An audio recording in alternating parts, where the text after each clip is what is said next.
Start करते हैं। कल क्या एंड किया था हमने? हाँ, एस्ट्रॉइड खत्म कर दिया था फर्स्ट चैप्टर। दूसरा चैप्टर हमने कहा था कि सेकंड चैप्टर हम स्टार्ट करेंगे, और second we will start second chapter. Second chapter मतलब मेरे हिसाब से सेकंड चैप्टर जो होगा वो है rotation and revolution of earth. Rotation and revolution of earth.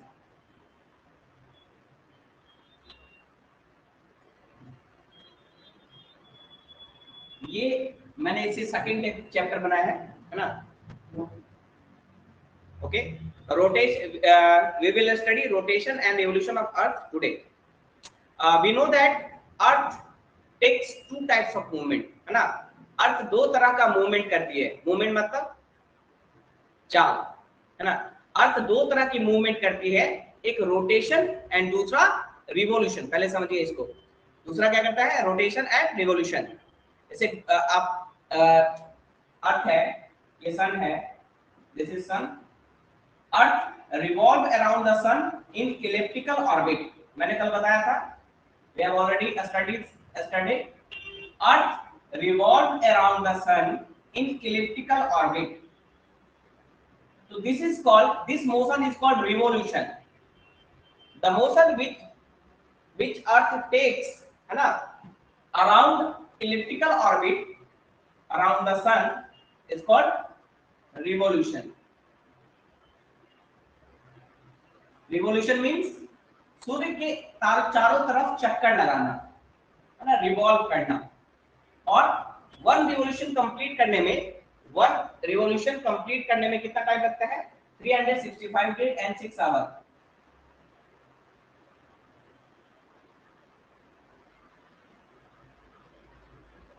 6 hours, है ना, एक रिवोल्यूशन कंप्लीट में। दूसरा जो मोशन होता है, सेकंड टाइप ऑफ मोशन, है ना, that earth takes is rotation. अपने एक्सिस पे अर्थ रोटेशनल मोशन भी करती है ना? और ये एक्सिस टिल्टेड है, जैसा कि हम पहले भी पढ़ चुके हैं। दिस एक्सिस इज टिल्टेड, झुका हुआ है। कितने डिग्री से? 23.5 डिग्री, यानी 23.5 डिग्री से ये एक्सिस झुका हुआ है, ये एक्सिस।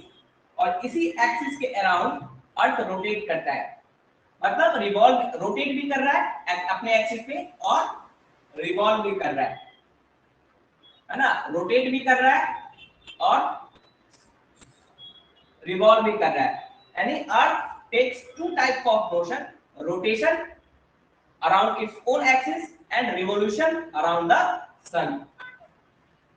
That's clear? क्लियर है यहां तक?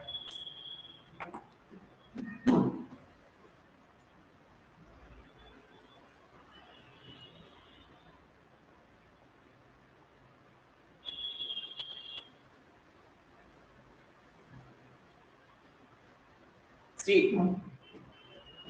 है ना, दिस इज ग्लोब,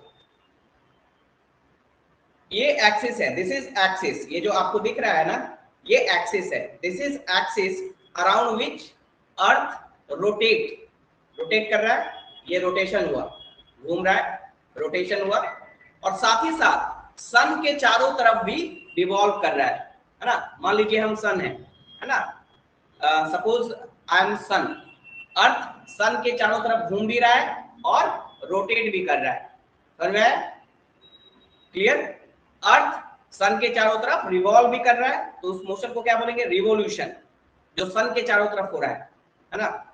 और जो अपने एक्सिस के अराउंड जो अर्थ घूम रहा है उसे कहते हैं रोटेशन, है ना? ये जो घूम रहा है ये है rotation. This motion is called rotation motion. तो earth takes two types of motion, revolution and rotation. एकदम क्लियर याद रखना है, और दोनों के बीच अंतर भी याद रखना है। What is the difference between rotation and revolution? Revolution means taking one complete cycle around the sun, है ना? taking one complete cycle around the sun. Rotation means taking moving along its axis या around its axis, ठीक है? क्योंकि there are various phenomena which are associated with revolution and rotation of earth. Revolution और rotation, अर्थ के rotation और revolution के कारण कई सारी घटनाएं होती हैं। वेरियस फिनोमेना अर्थ पे अकर्स होते हैं रोटेशन और रिवॉल्यूशन के कारण। जैसे फॉर एग्जांपल हम लोग सब डिटेल में पढ़ेंगे। फॉर एग्जांपल रोटेशन के कारण क्या होता है? Which are the phenomena which caused due to the rotation of earth? Day and night. Most important is day and night. And the second, and what are the phenomena which is caused due to revolution of earth? Climate change नहीं बोल सकते उसको, climate change is a negative word. आप बोल सकते हैं season, है ना, चेंजेस ऑफ सीजन, सीजन में बदलाव आता है ना, चेंजेस ऑफ सीजन, है ना, विंटर सीजन, समर सीजन, है ना, ऑटम सीजन, तो सीजन आता है। तो the changes in season is due to the revolution of earth and as well as the tilting of earth. दोनों कारण है ना, सीजन के चेंज होने के पीछे दोनों कारण है, रिवॉल्यूशन भी और टिल्टिंग भी। अर्थ का एक्सिस टिल्टेड है, देखिए यहाँ पे ग्लोब में ये सीधा नहीं है, ग्लोब में आपको दिख रहा है ये एक्सिस जो है वो टिल्टेड है, झुका हुआ है ना। This axis is tilted with how much angle, कितने एंगल के साथ? देखिए अगर सीधा रहता तो ऐसे होता है ये, लेकिन ये झुका हुआ है, कितने एंगल है बीच में? 23.5।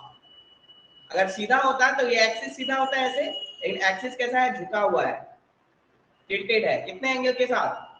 23.5 एंगल के साथ झुका हुआ है। यही मैंने दिखाया है, ये अर्थ का जो एक्सिस है वो टिल्टेड है। अगर सीधा रहता तो ऐसा एक्सिस होता, लेकिन टिल्टेड है, 23.5 डिग्री से टिल्टेड है। और रिवॉल्यूशन और टिल्टिंग ये दो कारण है जिसके कारण सीजन चेंज होते हैं। अगर टिल्टिंग भी नहीं होता एक्सिस का तब भी सीजन चेंज नहीं होता। तो ये सब हम लोग पढ़ेंगे कैसे होता है, क्या होता है। लेकिन याद रखिएगा कि day and night is caused due to the rotation of earth, earth के रोटेशन करने के कारण, है ना। आधा पार्ट जो half part of the earth faces sun, है ना, which explains day, and which part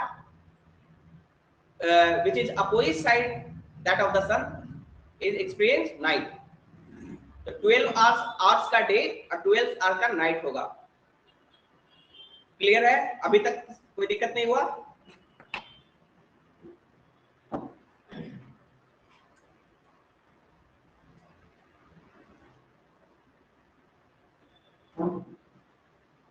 एक और यहाँ पे घटना पढ़ेंगे हम लोग। We also studied a phenomena, the difference between the length of day and night in different season. The difference between length of day and night in different season as well as different latitudes, है ना। as we go from equator towards the pole, the length of the difference of length between day and night increases, है ना। as we go from equator to poles, the difference between length of day and night increases, and at the pole the day is itself of 6 month। 6 महीने तक दिन ही रहता है, फिर 6 महीने तक रात होगी। और नॉर्वे एक कंट्री है, नॉर्वे बीच में, वहां पे 24 घंटे का दिन होता है और 24 घंटे की रात होती है। इसीलिए नॉर्वे को कहा जाता है लैंड ऑफ मिडनाइट सन, यानी मिडनाइट में जब यहाँ पे 12 बजेगा सब लोग सोए होंगे, वहां पे सूर्य उगा रहेगा, यानी 24 आवर्स का डे होगा, 24 आवर्स का सन नाइट होगा। तो जैसे जैसे as we go from equator to pole, the difference between the length of day and night increases, बढ़ता जाता है। पहले इंडिया में कितना डिफरेंस है? 12 आवर्स का, है ना, 12 आवर का डिफरेंस है length of day and night में। 12 आवर का डे होगा और 12 आवर्स का नाइट होगा। लेकिन जैसे जैसे हम, इंडिया लगभग इक्वेटर के पास है, 8 डिग्री 4 मिनट से 37 डिग्री 6 मिनट इंडिया है, तो लगभग इक्वेटर से नजदीक है। जैसे लेकिन इंडिया से दूर जाएंगे, इक्वेटर से दूर जाएंगे पोल की तरफ, वो डिफरेंस बढ़ता जाएगा। हमारे यहाँ 12 घंटे का डे और नाइट का डिफरेंस है, 12 भी एग्जैक्ट नहीं है, ज्यादा ही है, कभी ज्यादा बढ़ता घटता रहता है, लेकिन जैसे जैसे आगे जाएंगे और बढ़ता जाएगा, 12 से फिर 18 हो जाएगा, फिर 24 हो जाएगा, फिर 3 दिन हो जाएगा, फिर 5 डेज हो जाएगा, 5 डेज तक डे, 5 डेज तक 5 दिनों तक फिर नाइट, ऐसा होता जाएगा। और पोल पे जब पहुंचेंगे तो 6 महीने की, 6 महीने का दिन और 6 महीने का रात होता है, जैसा कि हम बचपन से पढ़ते आ रहे हैं, लेकिन हमने पढ़ा है बचपन से, है ना। We have been studying since our childhood, but we never thought about it, है ना, हमने कभी इसके बारे में सोचा नहीं क्यों ऐसा होता है। तो today we will discuss all these things, okay?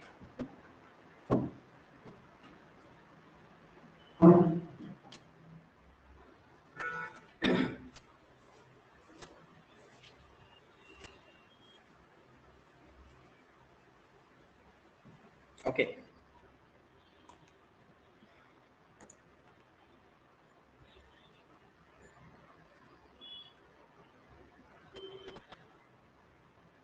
Okay. The earth moves in a space. The earth moves in a space in two ways, in two distinct ways, in two distinct ways, दो अलग अलग तरीके से घूमता है, distinct ways, rotation and revolution, rotation and revolution. Second point, earth rotates around its axis, earth rotates around its axis, on its axis लिखे, around word revolution के लिए यूज करेंगे। Earth rotates on its axis, अपने ही axis पे, जो axis है ना, this is axis which is tilted, है ना। Earth rotates on its axis, rotate कर रहा है on its axis, from west to east, ये भी याद रखना है, on its axis from west to east,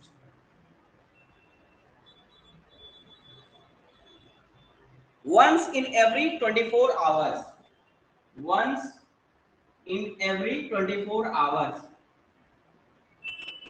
24 hours, it means earth takes 24 hours to complete one rotation, एक रोटेशन को कंप्लीट करने में अर्थ कितना समय लेता है, 24 आवर्स। एक बार यहां से स्टार्ट किए, देखिए कोई लाइन है, कोई कंट्री है मेरे सामने, मार्शल आइलैंड, यहां से स्टार्ट किया वेस्ट टू ईस्ट, वेस्ट किधर है, ईस्ट इधर है ना, नॉर्थ इधर है, ठीक है। तो वेस्ट टू ईस्ट, इधर वेस्ट है, वेस्ट से ईस्ट की तरफ घूम रहा है, एक चक्कर लगाया फिर से आ गया वही मार्शल आइलैंड, मार्शल आइलैंड फिर से आ गया मेरे सामने, तो ये एक चक्कर हुआ, है ना। एक चक्कर कितने देर में लगता है, यानी बहुत आराम से घूम रहा है तो बहुत तेज से, लेकिन हमें तो दिखता है, मार्शल आइलैंड आ गया। अब यहाँ पे एक इंपॉर्टेंट फेनोमेना है, क्या है, रोटेशन के कारण डे एंड नाइट, तो लिखिए causing day and night, causing day and night,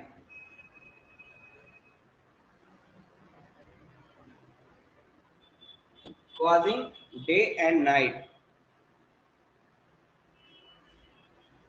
Second point, third point, it also revolved around the sun, यहाँ पे around वर्ड यूज करेंगे, it also revolved around the sun, it also revolves around the sun in an elliptical orbit, in an elliptical orbit, elliptical orbit means एक से, है ना, एक shape, एक का जैसा शेप होता है, एक का अंडे का, उस टाइप का। एक तरफ क्या होगा, दो तरह का रेडियस होगा, R1 दूसरा R2। ये रेडियस छोटा होगा, एक तरफ ज्यादा निकला हुआ है तो इसका रेडियस R1 ज्यादा होगा R2 से। इस तरह के ऑर्बिट में अर्थ घूमता है सन के चारों। ये सन है बीच में, सन is in the center of solar system and earth rotates in elliptical orbits around the sun. Sorry, earth revolves around the sun in elliptical orbit. Elliptical orbit means this radius is always greater than this radius, है ना? If it was circle, then all radius are equal.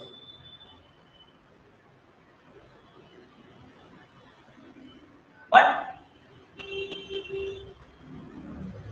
the orbit in which the earth revolves around the sun is not circular, it's elliptical. That's why one of its radius is always greater than its other radius.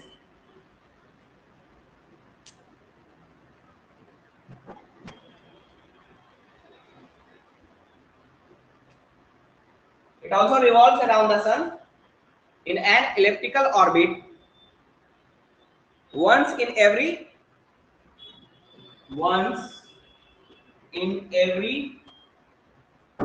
365 1/4 days. 365 1/4 days मतलब 365 complete days plus 1/4 of a day means 6 hours. 365 days and 6 hours. Okay, clear?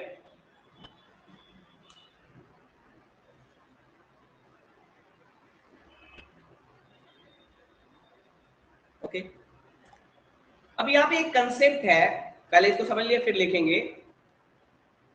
Japan में ही सबसे पहले सूर्योदय क्यों होता है? Why Japan experience the earliest sun rise of sun? Why Japan experience the earliest rise of sun? सबसे पहले जो सनराइज होगा कहाँ होगा? जापान में। इसलिए जापान को कहा जाता है ना लैंड ऑफ राइजिंग सन, क्योंकि सबसे वेस्ट में है, सॉरी सबसे ईस्ट में है। Japan lies in the eastern most side. आप देखेंगे तो जापान ईस्टर्न मोस्ट साइड में है, और अर्थ कहां से स्टार्ट किया घूमना? West to east, west to east घूम रहा है। तो सबसे पहले सन कहां पे एक्सपीरियंस होगा? देखिए, ये मान लीजिए वेस्ट पार्ट है और इधर का ईस्ट है ना? वेस्ट टू ईस्ट घूमा तो सबसे पहले जो सबसे ईस्ट में है वो पार्ट दिखेगा ना, क्योंकि वेस्ट वाला पार्ट तो दूर होता जा रहा है सन से। सबसे ईस्ट में जो है वही पार्ट सबसे पहले उसको सन दिखाई देगा, दिखेगा ना? समझ रहे हैं? क्योंकि अर्थ कैसे रोटेट करता है? वेस्ट टू ईस्ट, है ना? अर्थ कैसे रोटेट करता है? West to east. ये अर्थ है,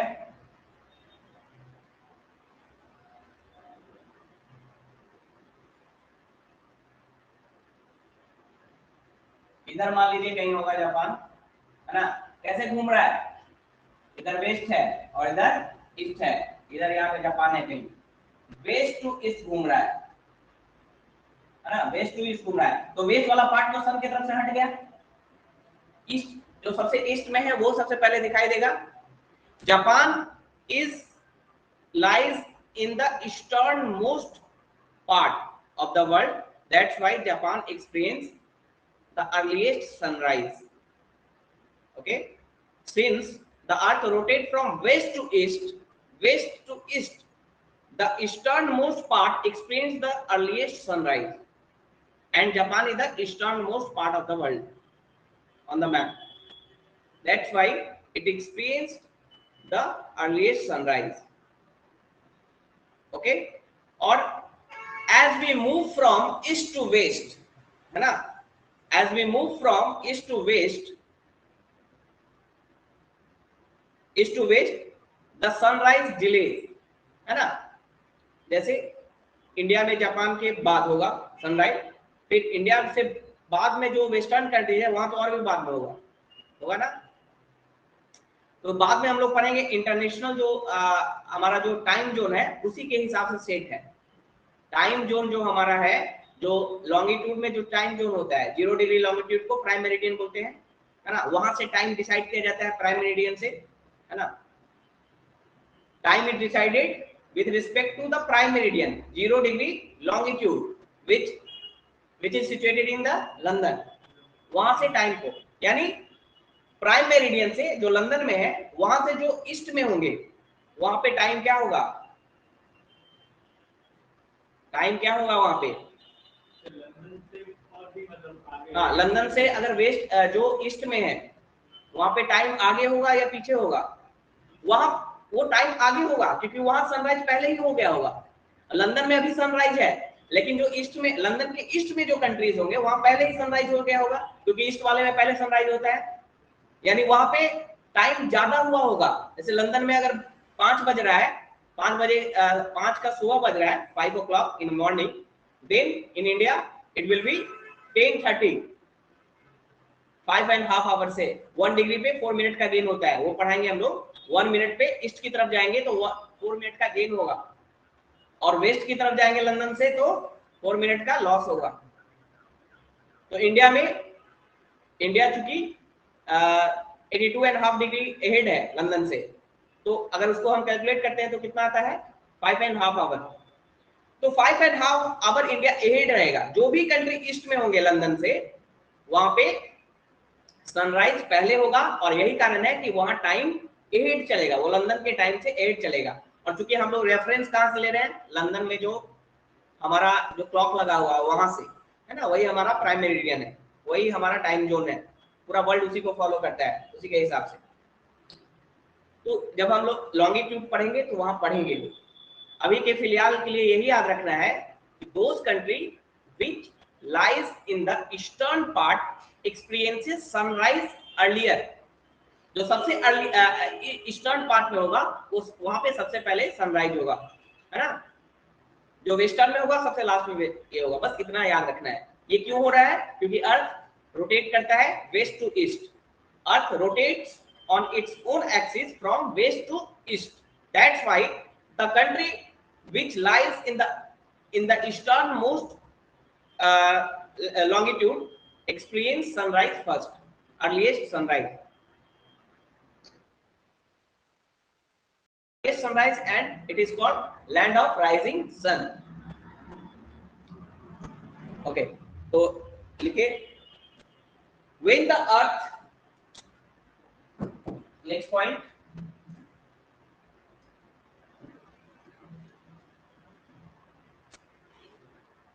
when the earth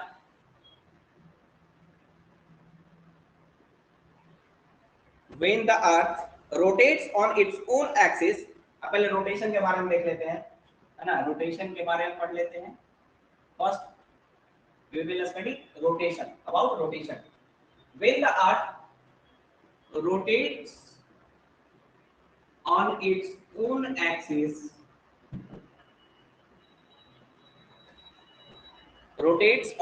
own axis, only one portion of earth, only one portion of earth, only one portion of earth surface comes into the rays of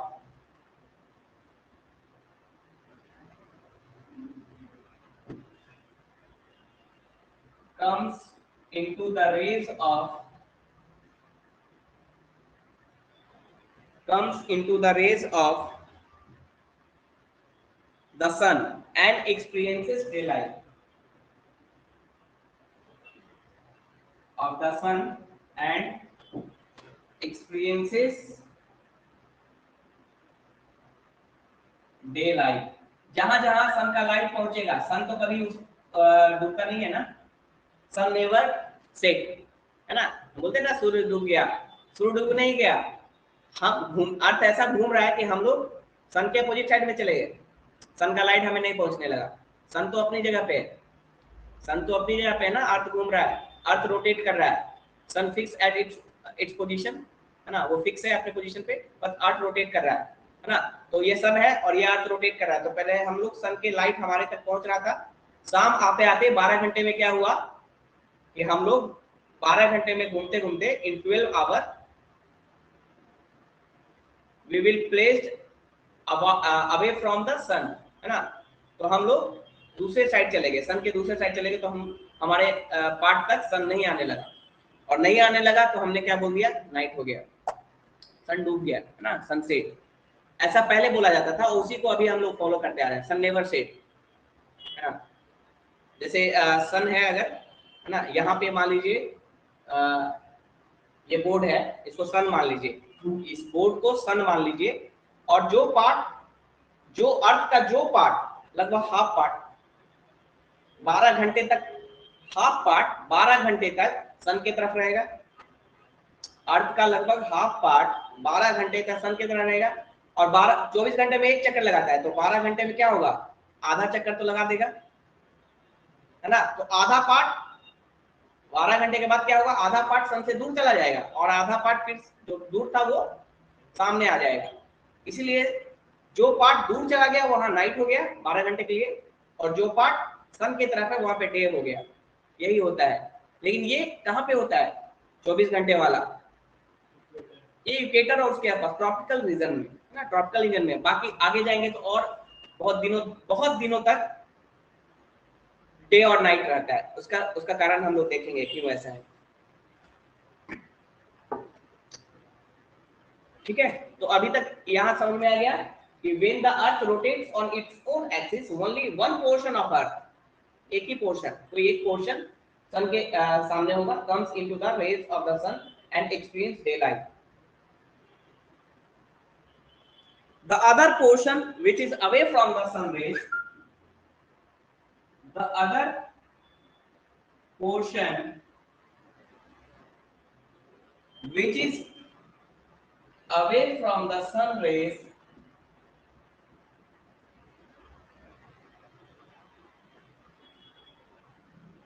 which is away from the sun rays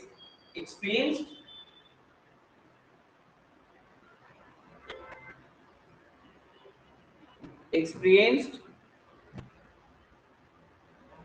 darkness,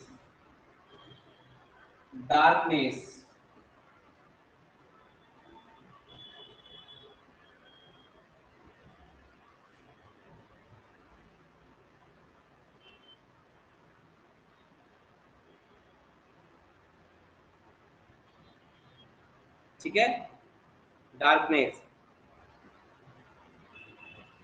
तो मैंने बता दिया 6 sir ITX नमाज time, it's namaz time. Okay, may I go to offer namaz? Yes, you can go, है ना, it's a very important thing to do. Okay, Samir, Afjal, you will join the class tomorrow, na? Okay.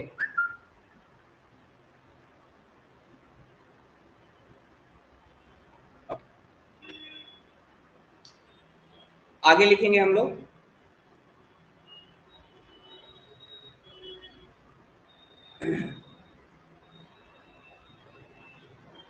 ये समझ में आ गया, इसमें अब कुछ वैसा कुछ नहीं है ना। नेक्स्ट जो है वो है अर्थ रिवोल्यूशन, रिवोल्यूशन, है ना, रिवोल्यूशन में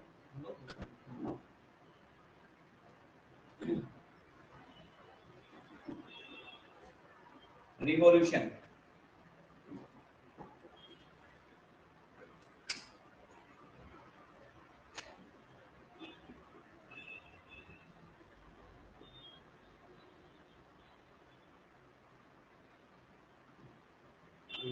ये एक कश्मीर का बच्चा है, जम्मू एंड कश्मीर का, उसको हिंदी नहीं आता उतना, थोड़ा बहुत समझता है। और दूसरी बात नवाज उसको पढ़ना हो शायद। Yes, I will come again, join the class after 15 minutes. Okay, okay.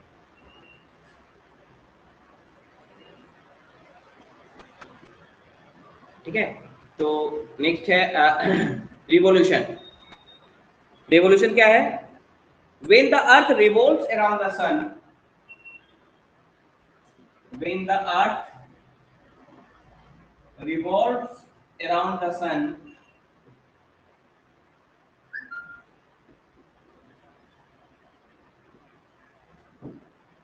when the earth revolves around the sun, it spins on an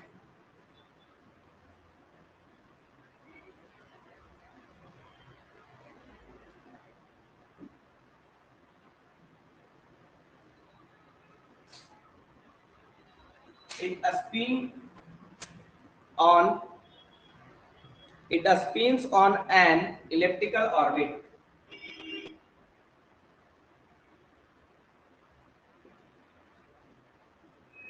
Elliptical orbit at a speed of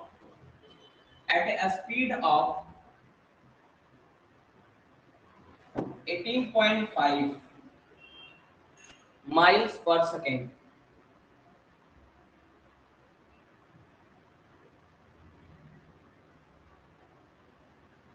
18.5 miles per second के speed से sir वो क्या लिखे है sir आप? When the earth revolves around the sun, आगे it spins, comma देकर it spins on its electrical orbit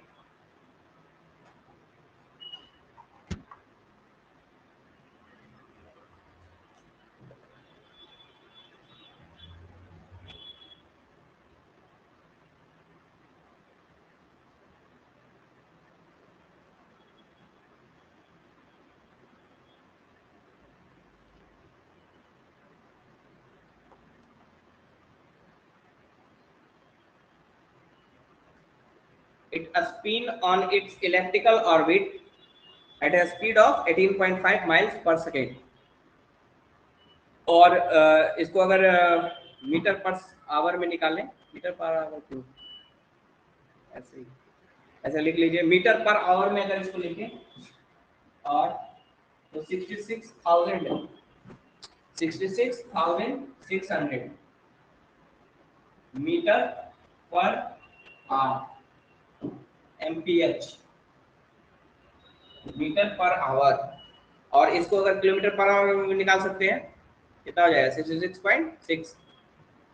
66.6 kilometre per hour आ जाएगा ना, पर आवर। ये स्पीड है अर्थ का इलेक्ट्रिकल ऑर्बिट में जो रिवॉल्व करता है।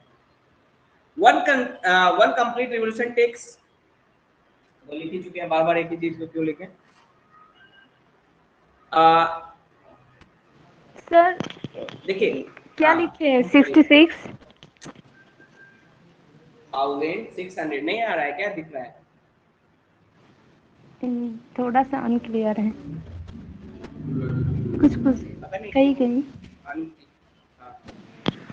सर क्या लिखे हैं? 66 ठीक है,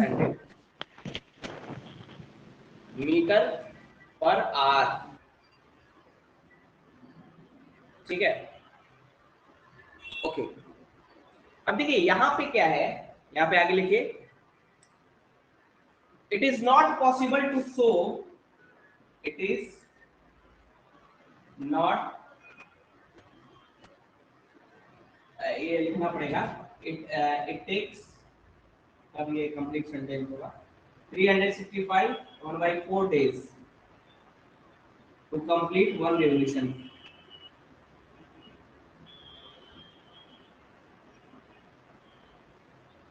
It is not possible to show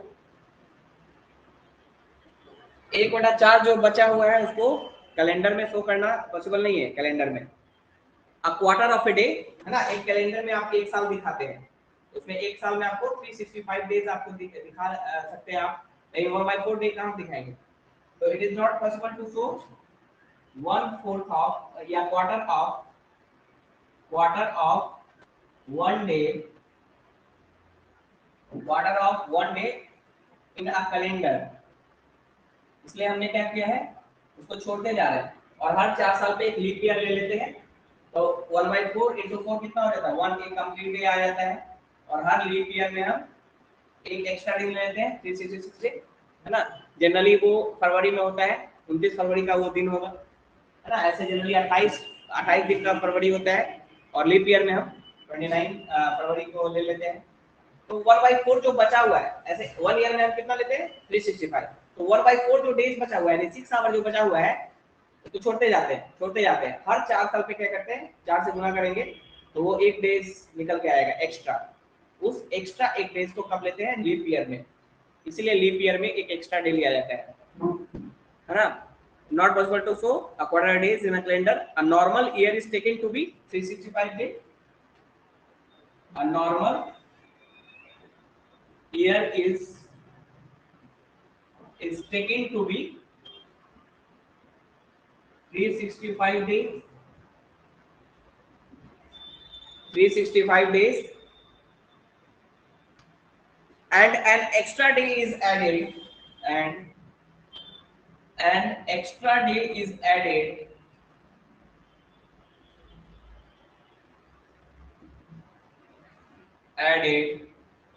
and an extra day is added every 4 years as a leap year. Every 4 years as a leap years.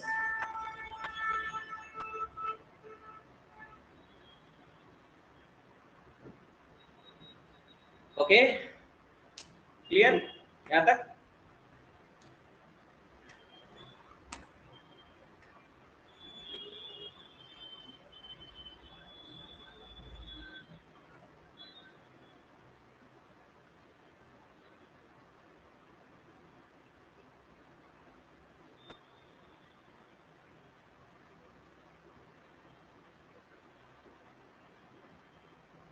यहाँ तक क्लियर है कंसेप्ट?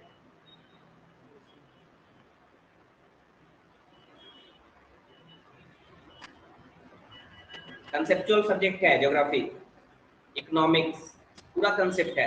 इसमें अगर कुछ आप नहीं भी लिख रहे हैं बस समझ रहे हैं चीजों को, सब जगह लिखा हुआ है, फिर भी आप लिख रहे हैं तो अच्छी बात है, लेकिन समझना ज्यादा जरूरी है, क्योंकि मिस होगा कंसेप्ट तो फिर आगे सब कुछ मिस हो जाएगा। इकोनॉमिक्स, ज्योग्राफी, सर कल का क्लास आप अपलोड नहीं किए हैं क्या यूट्यूब पर, ज्योग्राफी का क्लास? कल मेरा छूट गया है। हाँ, उसमें होगा। हाँ, उसमें जो रिकॉर्ड होता है उसका रिकॉर्ड रहता है ना, तो देख लीजिएगा, कल का भी क्लास इंपॉर्टेंट था। ठीक है, नेक्स्ट जो हेडिंग है वो दीजिए, एक मिनट।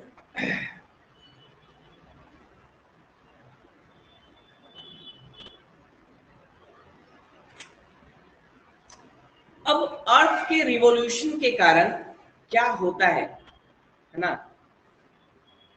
और अर्थ के टिल्टिंग, अर्थ का जो एक्सिस है वो टिल्टेड है और अर्थ रिवॉल्व भी कर रहा है, एक्सिस भी टिल्टेड है, इसके कारण क्या क्या चीजें होती हैं उसके बारे में हम लोग थोड़ा यहाँ पे पढ़ेंगे।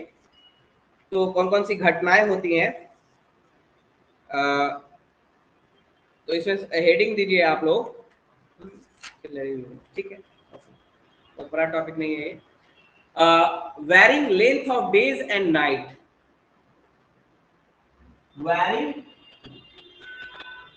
varying length of days and night.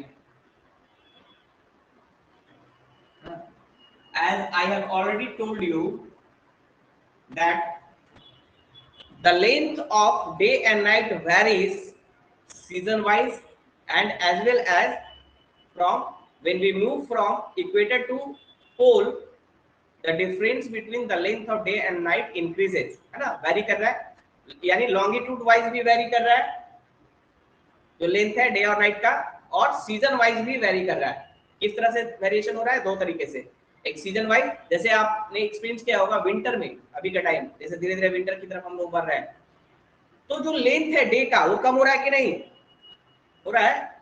Sunset बहुत पहले ही हो जा रहा है, जब हम समर में थे तो सनसेट कब हो रहा था, 7 o'clock के आसपास हो रहा था, अभी सनसेट 5:36 के बीच में हो जा रहा है सनसेट। इट मींस 24 घंटा उतना ही है, बट डेज का जो लेंथ है वो कम हो रहा है ना। तो विंटर में क्या होता है, length of day is small as compare to length of night. ठीक है, विंटर में। समर में क्या होता है, the length of day is comparably greater than that of the length of days, है कि नहीं? तो याद रखना है, सॉरी लेंथ ऑफ नाइट। तो समर में डे का लेंथ बड़ा होता है और विंटर में नाइट का लेंथ बड़ा होता है। ये वेरिएशन हुआ सीजन वाइज। दूसरा वेरिएशन होता है लॉन्गिट्यूडनल वाइज। पोल्स इक्वेटर से पोल की तरफ जाएंगे तो लेंथ जो वेरिएशन है बढ़ता जाएगा, है ना, डिफरेंस है बढ़ता जाएगा। ओके, तो नेक्स्ट इसमें लाइन लिखिए, the axis of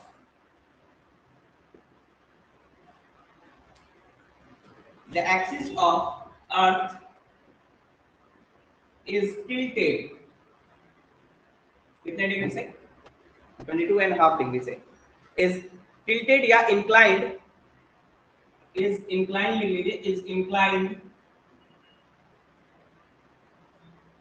inclined to the plane of the ecliptics, to the plane of the ecliptics,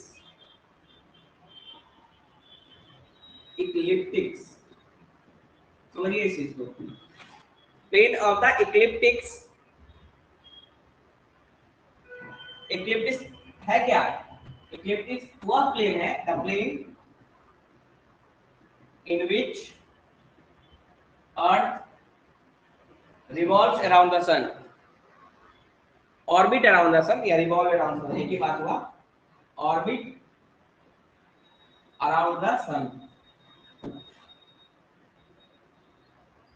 देखिए यही प्लेन, मान लीजिए ये जो बोर्ड है उसका प्लेन है, उस बोर्ड के प्लेन में अर्थ घूम रहा है, तो ये जो प्लेन हुआ उसमें अर्थ रिवॉल्व कर रहा है, उस प्लेन से उस प्लेन की तरफ इंक्लाइन होता है, उस प्लेन की तरफ झुका हुआ रहता है। इंक्लाइन मतलब झुका हुआ होना, क्या अर्थ है, ये जो है ये ऐसे घूम रहा है, तो ये प्लेन पे घूम रहा है, यही प्लेन है, इक्लिप्टिक प्लेन ये है, मान लीजिए जिसपे घूम रहा है सन के चारों तरफ, उस प्लेन की तरफ झुका हुआ है कि नहीं, इसका उसके प्लेन की तरफ झुका हुआ है, हाँ उसी को बोल रहा है incline towards the ecliptic plane, incline to the plane of the ecliptics, उस प्लेन की तरफ उसका झुका हुआ है।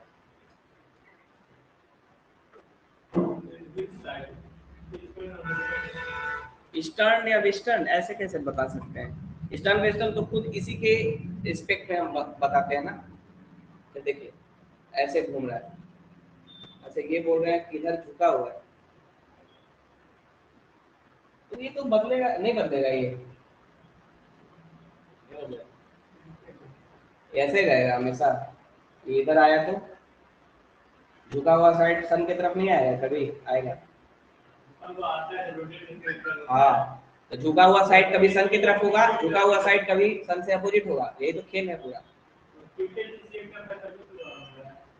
टिल्टेड इधर ही है जो दिख रहा है आपको, अरे वेस्ट टू ईस्ट घुमाइए ना, वेस्ट टू ईस्ट घुमाइए, यहाँ पे आएगा तो ईस्ट की तरफ झुका रहेगा, घुमाना आपको वेस्ट टू ईस्ट है ना, वेस्ट से ईस्ट की तरफ घुमाना है आपको।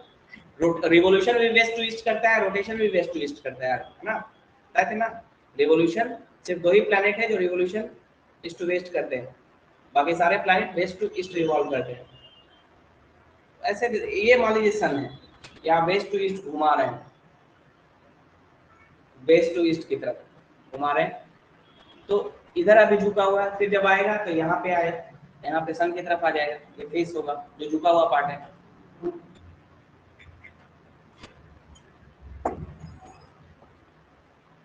ठीक है, अब आगे लिखिए, कितने एंगल पे है, 66.5, प्लेन से अगर लेंगे तो 66.5, ऊपर से लेंगे तो 22.5, 90 डिग्री का होता है ना। ये देखिए to the plane to at an angle of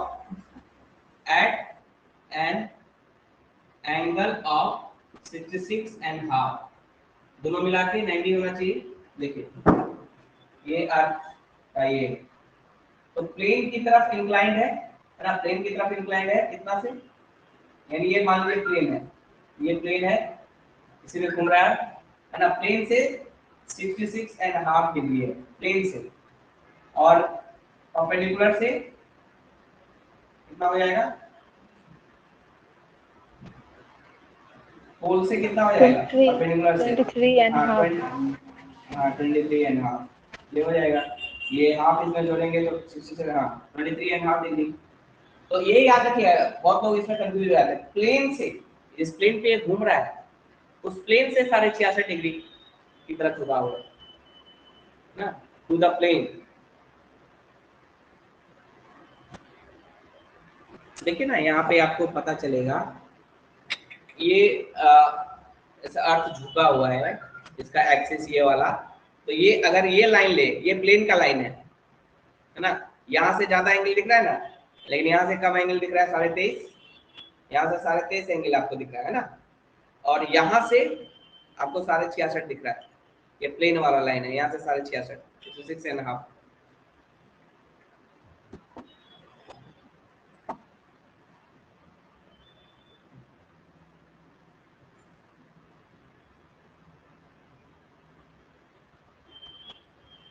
तो टिल्टिंग के कारण दो काम होता है, एक तो डिफरेंट सीजन होते हैं और दूसरा डे और नाइट का वेरिएशन होता है। At an angle of 66.5, giving rise to different season।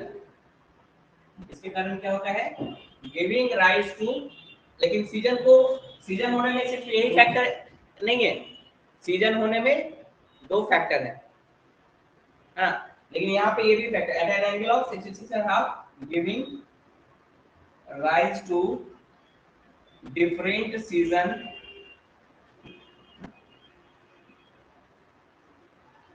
and giving right to different seasons and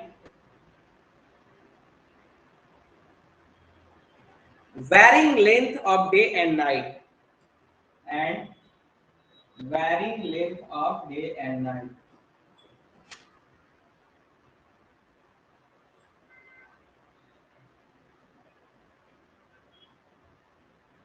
इसको फिगर से समझाना पड़ेगा।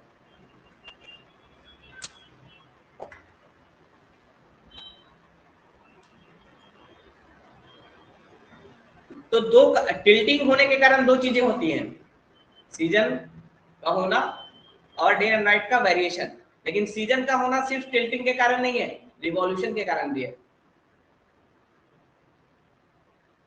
अब टिल्टिंग अगर पूछेगा टिल्टिंग के कारण क्या क्या है, तो टिल्टिंग के कारण दो चीजें हैं, two phenomena which is caused due to tilting of earth. First is various season and second is varying length of day and night, है ना।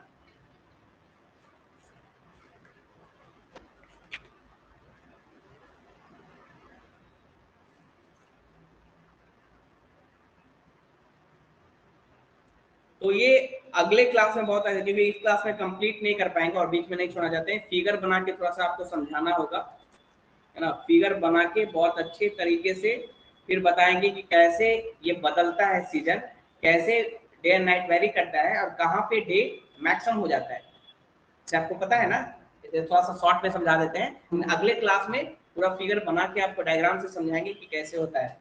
देखिए ये मान लीजिए सन अर्थ है, अर्थ तो मूव नहीं कर रहा है, मतलब अर्थ मूव कर रहा है, सन का पोजीशन फिक्स है, लेकिन जब हम दिखाते हैं ना मैप पे तो बोलते हैं कि ये अर्थ है, ये 0 डिग्री है, ये 23 डिग्री और ये नीचे में 23.5 डिग्री, है ना, ये ट्रॉपिक ऑफ कैंसर और ये ट्रॉपिक ऑफ कैप्रिकॉर्न। और बोला जाता है कि सन का जो मूवमेंट है, सन मूव नहीं कर रहा है, मूव कर रहा है अर्थ, सन तो अपनी जगह पे है, लेकिन सन के अर्थ के रोटेशन और रिवोल्यूशन के कारण जो अपेरेंट मूवमेंट हो रहा है, जैसे हम अर्थ से देखेंगे तो हमें लगेगा सन मूव कर रहा है, सन यहाँ से वहां जा रहा है, अभी इक्वेटर पे था, कुछ सीजन जब चेंज हुआ तो चल गया वहां पे ट्रॉपिक ऑफ कैंसर पे। ऐसा हमको प्रतीत होगा, कहां से? अर्थ से। लेकिन सन नहीं जा रहे थे, तो अर्थ घूम रहा है ना, तो अर्थ के रिवोल्यूशन के कारण और रोटेशन के कारण अर्थ पे जो भी लोग होंगे उसको क्या लगेगा, है ना, उसको लगेगा कि सन मूव कर रहा है, सन का एपरेंट मूवमेंट है। और ऐसा माना जाता है सन का जो एपरेंट मूवमेंट है एक्सपेरिमेंट में, वो ट्रॉपिक ऑफ कैंसर से लेकर ट्रॉपिक ऑफ कैप्रिकन तक ही रहता है, इसके ऊपर नहीं आता है सन। मतलब अगर हम एपरेंट मूवमेंट देखें सन का due to rotation and revolution of earth, अगर अर्थ से सन का मूवमेंट देखें तो सन मूव करता हुआ दिखाई देगा इन दोनों के बीच। इक्वेटर पे जब रहेगा, कब रहता है इक्वेटर पे, कब होता है सन जब इक्वेटर पे रहेगा? देखिए थोड़ा सा समझिए, यहाँ पे सन जब इक्वेटर पे है तब तो ठीक है, वहां पे इक्विनॉक्स होता है और दो टाइम इक्वेटर पे आता है। एक बार यहाँ से जब पास करेगा तो इक्वेटर यहाँ से यहाँ गया, इक्वेटर से पास करके यहाँ गया, फिर यहाँ से यहाँ जब पास करके नीचे आएगा, तो दो बार साल में, दो बार इक्वेटर पे आता है सन। ऐसे मूवमेंट है ना, तो एक बार यहाँ से नीचे ऊपर गया इक्वेटर से पास होके, एक बार ऊपर से नीचे आया इक्वेटर से पास होके, तो दो बार इक्वेटर पे रहता है। और मैक्सिमम यहाँ पे जा सकता है ट्रॉपिक ऑफ कैंसर पे, और मिनिमम नीचे ट्रॉपिक ऑफ कैप्रिकॉर्न पे जा सकता है। तो जब इक्वेटर पे कितने बार रहता है सन? दो बार। और जब भी सन इक्वेटर पे होगा तो वहां पे इक्विनॉक्स होता है, इक्विनॉक्स, उसको बोलते हैं इक्विनॉक्स। इक्विनॉक्स का मतलब होता है लेंथ ऑफ डे और नाइट सेम हो जाता है, दिन एकदम समान, दिन और रात एक समान हो जाएगा। किस डेट पे होता है, कुछ है आइडिया? हाँ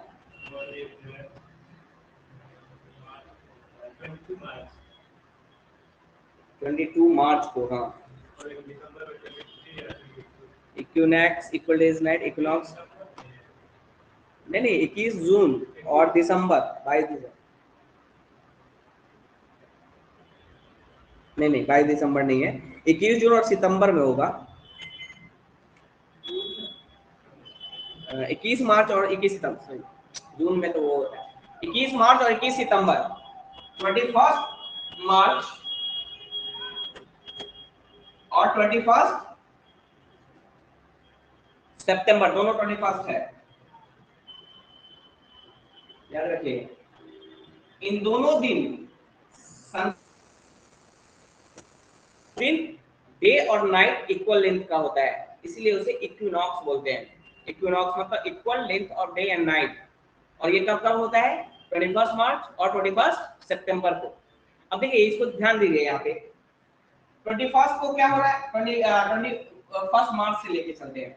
21 मार्च के बाद धीरे धीरे सन कहाँ जाता है? ऊपर की ओर।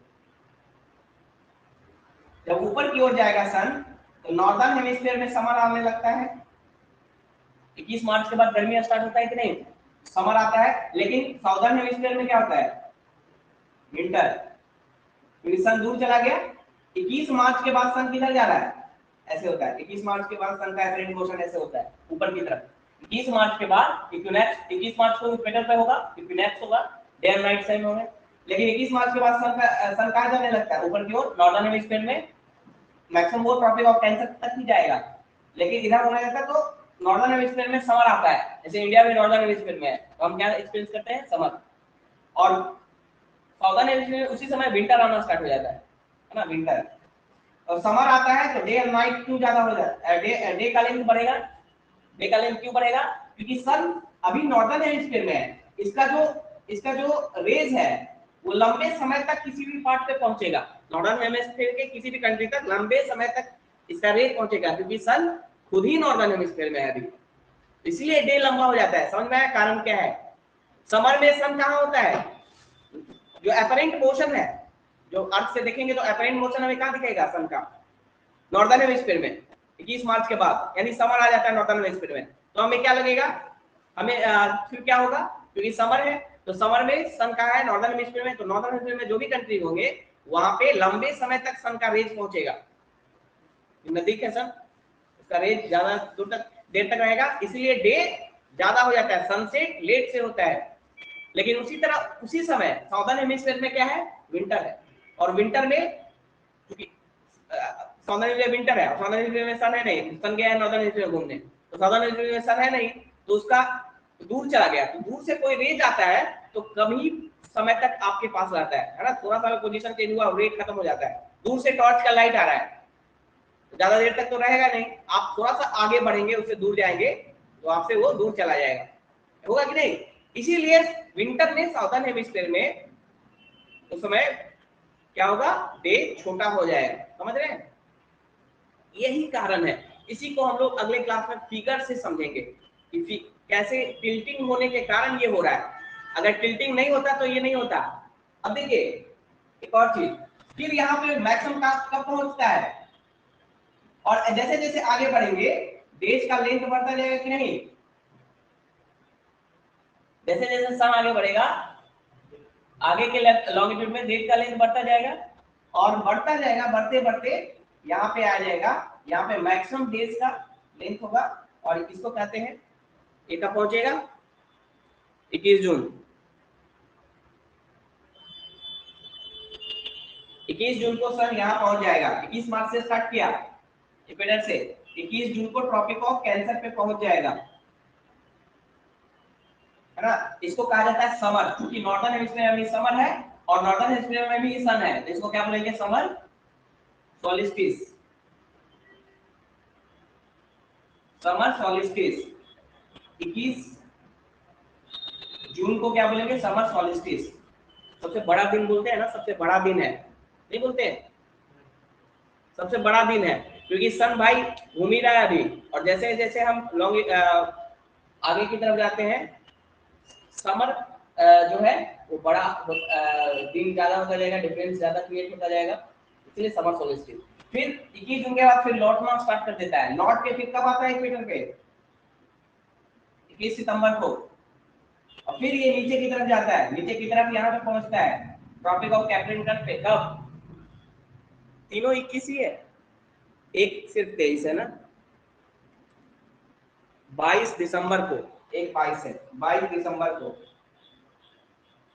जब 22 दिसंबर को जब सन इधर की तरफ रहेगा, देखिए याद रखिएगा, 21 सितंबर को यहाँ पहुंचा, 21 सितंबर के बाद सन नीचे चला गया साउदर्न हेमिस्फीयर में, तो यहाँ पे समर होना स्टार्ट हो जाएगा, समर आना, यहाँ पे विंटर आना, हमारे यहाँ विंटर कब आता है, 1 सितंबर के बाद, तो विंटर इसलिए आता है कि समर नीचे जा रहा है। ये फिगर अगर समझ गए तो हमेशा कंसेप्ट याद रहेगा आपको, है ना, कोई दिक्कत। इसी को दूसरे फिगर से हम लोग समझेंगे, वो फिगर क्या होगा, इस टाइप का फिगर होगा वो, है ना, इस टाइप का वो शैडो कैसे कैसे बनता है, कितने दूर में शैडो रहता है, ये सब इससे क्लियर होगा, इस फिगर से। लेकिन ये समझ में आएगा ना, ये फिगर भी इंपॉर्टेंट है, ये भी अगर एग्जाम में आप फिगर बनाते हैं और समझाते हैं कि ऐसे इक्विनॉक्स होता है, ऐसे समर आता जाता है ना। समीर को अभी नमाज पढ़ना था इसलिए गया वो, अब हो सकता है कल ही करे, तो ये तक रहने दे, कल करते हैं फिर इसको, और फिगर भी अच्छे से बना के, तो ये समझना बहुत इंपॉर्टेंट है। और इसके बाद सीधे लैटिट्यूड और लॉन्गिट्यूड पढ़ेंगे, उसके बाद ये पूरा सेक्शन भी कंप्लीट हो जाएगा, और नेक्स्ट सेक्शन में जाएंगे इंटीरियर ऑफ अर्थ वाले में, ठीक है। इसको कल फिर देखते हैं, फिगर सॉल्व करके फिर करते हैं, ओके सर। सर हाँ बोलिए। सर मैं पेमेंट का बोल रही थी, 40,000 मैंने दे दिया ना, तो हाँ बोलिए। सर ठीक है, मैं मैसेज कर दूंगी, हाँ मैसेज कर, या फिर कॉल कर लूंगी, हाँ ठीक है। ठीक है।